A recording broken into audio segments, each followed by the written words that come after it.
శ్రీ మహాగణపతే నమ, శ్రీ సరస్వతీ నమ, శ్రీపాదవల్లభ నృసింహ సరస్వతి, శ్రీ గురు దత్తాత్రేయాయ నమ. శంకర జయంతి. ఈనాడు అన్ని రంగాలు ఎంతో అభివృద్ధి చెంది ఉన్నాయి కదా, కానీ అందరి మనస్సు మూలలోనో ఉన్న వెలితి బాధలు మాత్రం పోవటం లేదు. దీనికి కారణం అందరూ ఒక రంగాన్ని మరిచిపోవటమే. అదే ఆధ్యాత్మిక రంగం. ఇది అందరికీ సంబంధించినది కాబట్టి ఆ రంగాన్ని కాపాడుకునేటువంటి బాధ్యత అందరిపైన ఉంది. దాన్ని కాపాడుకుంటే అన్ని రంగాలు బాగుంటాయి, అందరూ బాగుంటారు.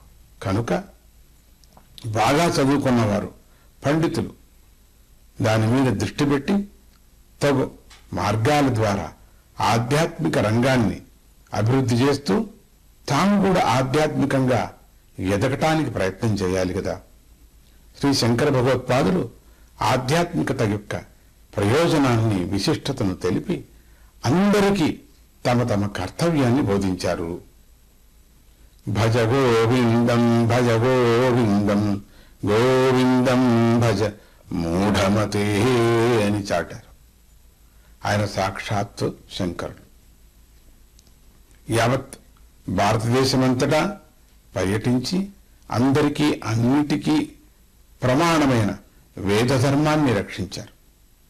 సనాతన సంస్కృతిని, సంప్రదాయాలను పునఃస్థాపించారు. ఆచారాలను కాపాడారు. చదువుకున్న విద్య మన ధర్మాలను కాపాడటానికి ఉపయోగపడాలి, గోవిందుని భజించటానికి ఉపయోగపడాలి అని ఆచార్యుల వారు తాను నడిచి చూపించారు. వేదాంత గ్రంథాలను రచించారు. దేవతామూర్తుల మీద అనేక స్తోత్రాలను కూడా రచించారు. భగవద్గీతను, విష్ణు సహస్రనామాలను కూడా భాష్యం రాశారు. ఇవన్నీ చాలా చిన్న వయసులోనే వ్రాశారు. దేశమంతటా తిరిగారు. తమ విజయయాత్రలో ఎంతో మంది ఉపాసకులకు దృష్టిలో పెట్టుకొని ఆచార్య శంకరులు సాధించినటువంటి విజయాలు అన్నీ కావు. ఆయన సాక్షాత్ శంకరుడు కాబట్టి అనేక మంది పండితులతో వాదానికి దిగి వారి తర్కాలను ఖండించి ధర్మాన్ని స్థాపించాడు. కాశ్మీర్లో సర్వజ్ఞ పీఠంలో అప్పటి వరకు మూసి ఉన్నటువంటి దక్షిణ ద్వారాన్ని తెరిపించి సర్వజ్ఞ పీఠాన్ని అధిరోహించారు. తన 4 శిష్యులకు 4 వేదాలను బోధించారు. పీఠాలను స్థాపించి వారి ద్వారా సనాతన ధర్మాన్ని ప్రచారం చేశారు.